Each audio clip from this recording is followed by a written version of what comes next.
What's going on, guys? Welcome back to the Honeystead. This is part 2 of my tomato blessing video that you might or might not have been able to watch in my last video about the abundance of tomatoes that we were,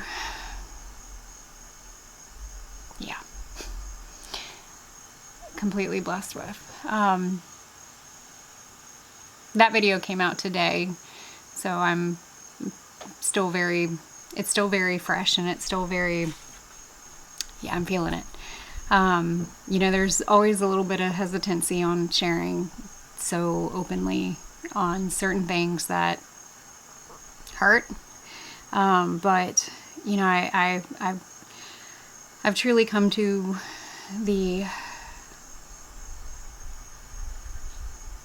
there was another blessing today. I mean, that's basically how, I don't know how else to say it, is the blessing that I have received today from almost all of you who have commented has just been needed. The kindness has been needed. There were a couple people that didn't have much nice things to say, and that's okay. I'm not for everybody, and I'm okay with that. But I will tell you right now, the blessings have continued, and I just have to say thank you. I have to say thank you for your kindness in a moment of being completely vulnerable. And I've got a game plan. I have hit the books. I've been able to hear and see a lot of your comments, and I'm like, okay, I've got some ideas for my high tunnel. First thing we're gonna do is we're gonna rip everything up. I'm going to focus on the soil. I think that that's going to be the key factor about these hornworms. So I think what had happened, which I'm almost positive what had happened, last year the hornworms turned into the moth, and I can't remember exactly what the moth is called now. I will put that, I just know them as hornworms. Is it a hawk moth? I think that's what it is. I'll figure it out. But I think what had happened is the hornworms had turned into the moth, and then they couldn't get out because of the high tunnel, and I think that has just played into this cycle. That is, I mean, my infestation is real. I also appreciate some of the comments, or one of the comments, about how those hornworms could be, you know, sold and for reptile people who own reptiles. I'm like, that's actually kind of smart. The chickens, like, I've picked all the hornworms. When I did pick the hornworms, I did go bring them over to the chickens and the ducks, and to be very honest with you, they had absolutely nothing, like, they didn't want anything to do with them. So I'm still going to attempt to, when I take the ground cover up, I'm gonna bring my chickens in. I think that that would be a really awesome idea. The other really, I think, important comment was, you know, maybe I'm gonna give it a break next year for tomatoes. Maybe I focus on something else, and to be honest with you, maybe that's what I need to do, is just to rotate and kind of, you know, tend to the soil, pull up the ground cover. I'm gonna completely clean it, and there is definitely something beautiful that's going to come of this, and it's going to be a blank palette for me. I know I've wanted to focus on growing more herbs that, you know, aren't necessarily in the zone. They're not proper, I guess, for the growing zone that I'm in. So I've wanted to kind of play around with different things like turmeric and ginger, and seeing if I can grow them here in the high tunnel, possibly. So, you know, it's okay. This is going to be okay. That's not going to be okay. It is okay. The tomatoes that I received from my neighbor was a huge blessing. I actually got more today. And in talking, you know, I might have to introduce you to these people, because they're homesteaders. You know, they're just like us. And, you know, there might be some future collaborations about education and offering more with what they have and what their plan is. And I'm excited to see that what I thought was a simple blessing of tomatoes might actually be a bigger picture. And so I think there's going to be more to come on that. But today I'm going to go ahead and can all of these tomatoes. So I'm going to treat them like crushed tomatoes because I don't add like an onion or anything into our sauce. I don't add pepper. It is just the tomatoes. I did add some thyme, oregano, basil, parsley. What else did I add? A little bit of salt. And that's it. Everything else will cook. Like when I go to cook, I'll add fresh garlic, I'll add fresh onions, peppers, you know. So I'm gonna treat this very much like crushed tomatoes. So the following that I'm gonna do is I'm gonna water bath can them. I'm gonna go ahead and do them in quart-sized jars, and I will be using my pressure canner. But I'm not going to pressure can. I'm just going to treat my pressure canner like a water bather. Is that a word? Is that? I don't know. That's a word. We're going to make up a word now. Water bather. Yeah. So I've got everything started. I've got some water going inside so I can go ahead and sterilize my jars. And then I also have this going as well to go ahead because my sauce is hot.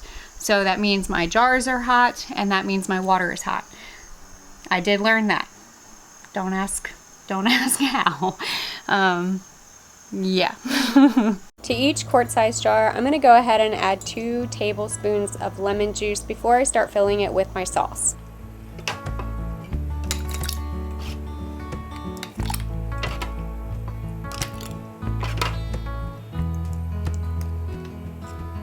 I'm gonna make sure there's no air bubbles. You can do this with a butter knife. Go ahead and get all those bubbles out. So I did about a ½ inch of headspace, and then I'm going in, I've got white vinegar that I'm just wiping the rim, making sure that they are nice and clean so that that jar can just seal perfectly. I want to make sure that I'm getting 1 and not 2. But this is a little magnet thing. It just helps with you not touching the rim of it.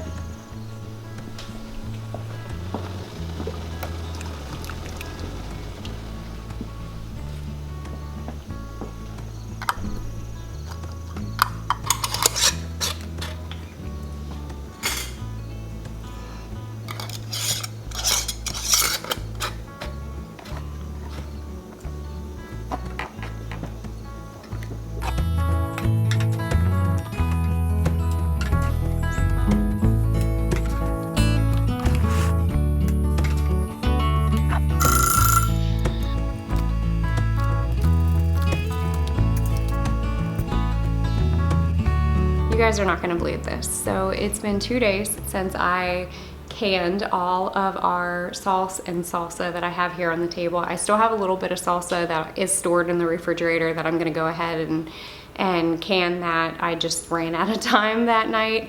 And then yesterday I was at our local farmer's market setup, selling honey, and I have to say thank you to all the people that came out to say hi and purchase honey from us. That was absolutely just, oh, that was so much fun. I love our farmers market. It's an absolute blast. I will be at the DL Farmers Market in Front Royal, Virginia on September 16th, I think is the next date.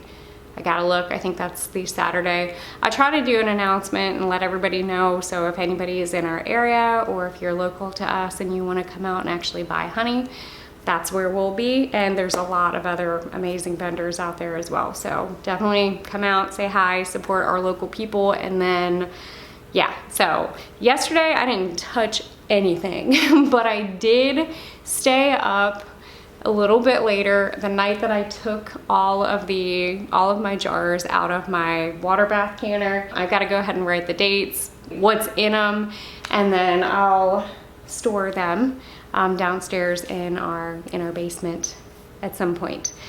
But my neighbor came back out that day, which was 2 days ago, and brought me more tomatoes, which I'm beside myself, you guys.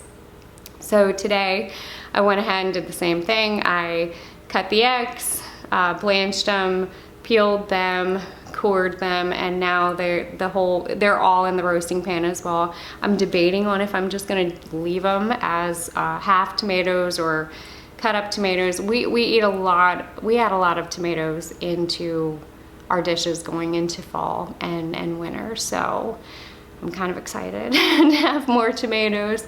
They're absolutely beautiful, but I wanted to save all of the skin because I mentioned in my last video how I had previously dehydrated our tomato skins and then turned them into powder because I learned that that is how you make tomato paste. But my mom had a really good idea about giving it a shot and seeing if we can freeze dry our tomato skins because she had seen somebody do that in the past. So I've got all of my tomato skins in a big old bowl. We're gonna head up to the apothecary and see if we can get them loaded up in the freeze dryer, and then hopefully I'd like to take some after it's done and go ahead and like crunch it up and turn it into a powder so that we can attempt to actually turn this into paste. I don't see why it wouldn't work, but I'm really excited because the freeze dryer is going to maintain the majority of the nutritional properties that are in the tomato skins, which is the vitamins and the minerals. I don't know how much the dehydrator, how much it reduces. I just know from just reading the comparison between freeze drying and dehydrating, you lose a lot of the integrity of the nutritional properties, or a decent amount from dehydrating it versus freeze drying. So let's go get them loaded up in the freeze dryer and we can start that process and we can see for ourselves if it's gonna work.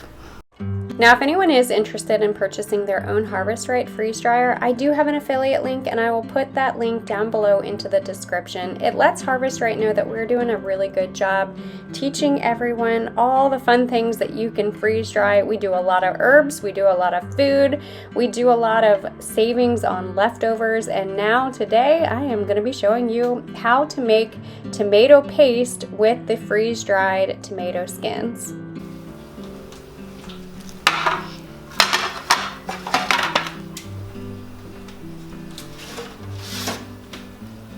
Yeah, very cool.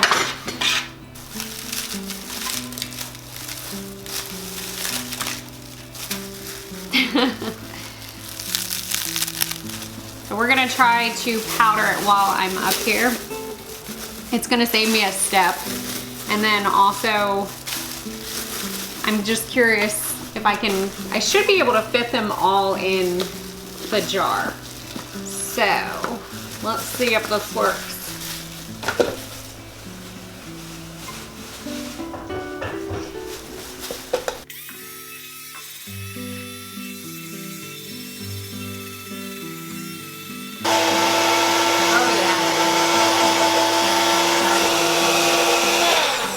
Oh, that's perfect. Okay, and it is all very powdered like. Now, this you can absolutely reconstitute in a little bit of water.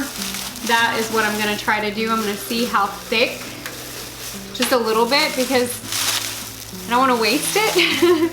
But I don't have a dinner until tomorrow night that I won't, yeah. I have a dinner tomorrow night that I'm gonna use paste.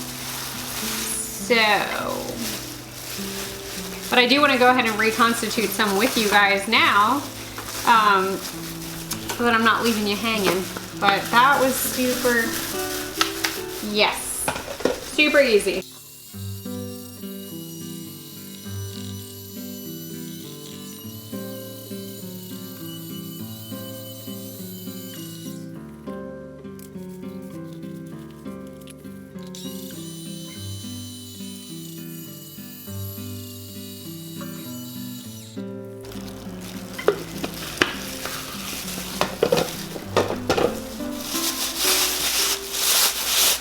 And it definitely wouldn't be right if I didn't make a mess.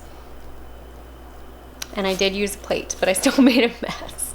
That's okay. All right, so I'm going to pour off a little bit in a cup and add a little bit of water because I want to wanna check the consistency. So we're gonna kind of eyeball this one.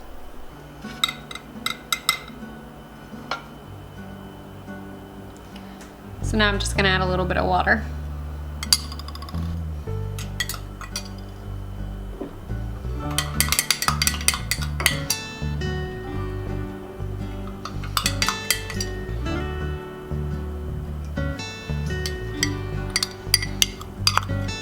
Look at that.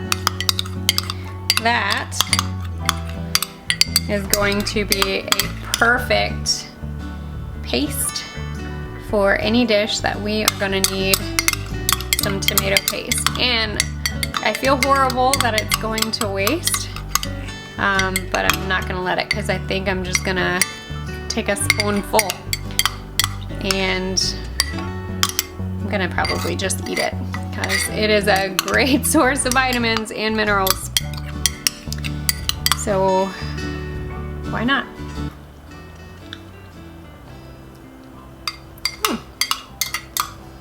That's actually really good. Oh.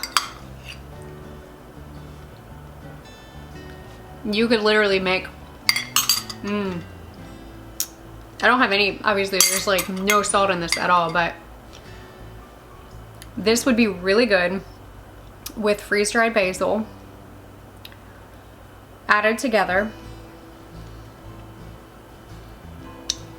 with a little bit of goat cheese or mozzarella. Yeah, that's delicious. I am gonna go ahead and pour off some into a smaller jar so that my neighbor can try some. I told them about it and they were like, whoa, we didn't even know that. And I'm like, yeah, I didn't either until I started learning how to can and process and utilize everything that we are doing to its utmost fullest. And not only is having a stock, having something that you can, you know, add into your dishes really good for you, but I love the fact that I've been able to dehydrate it, but I love the fact that I can absolutely freeze dry this and maintain the nutritional and the minerals and the vitamins and the things that are good for you. So I'm gonna go ahead, and I do have an oxygen absorber I'll put in this, and then I need to bring it up here, but to seal all of my jars, vacuum seal my jars. I've had some people ask about that. Yes, we absolutely do, especially if it's things that we're not going to use right away. So vacuum sealing is just a perfect way. I know a lot of people said that you can utilize your Harvest Right freeze dryer to vacuum seal, but I had some people reach out and they were saying that it's probably not always the safest to unplug the actual tray, and so I don't want to jeopardize what I have, so I figured, okay, I have a vacuum sealer, we'll just absolutely use that. So I'm definitely going to come back through here and vacuum seal everything once I get that up here. But I hope that you guys enjoyed coming along with me on this adventure of tomato canning process, day number, I feel like 100. But I absolutely am just so, again, very thankful for all of the kind words that you guys have had for the situation, that what we faced, and then also I'm just beyond thankful for the kindness of, you know, kindness of my neighbor. So, which you guys are gonna have to meet one day, because I have a feeling we've got some fun things possibly in the works, and I'm excited to share some of this so they can give it a try, and of course, you know, continue to grow. So as always, don't be afraid to get your hands dirty and learn something old. Bye guys.